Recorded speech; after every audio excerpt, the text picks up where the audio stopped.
மரம் எங்கள் வீட்டில் இருக்குங்க. மரம் ஃபுல்லு வெறும் பலாப்பழம். பார்த்தீங்களா? பலாமரம் வைக்கிறதுக்கு ரொம்ப இடம்லாம் தேவையில்லைங்க.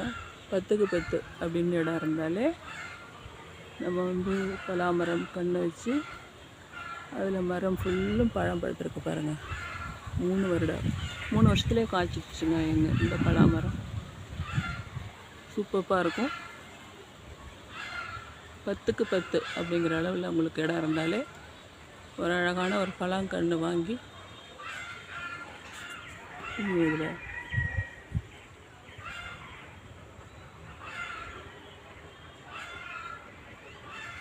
பாருங்கள்.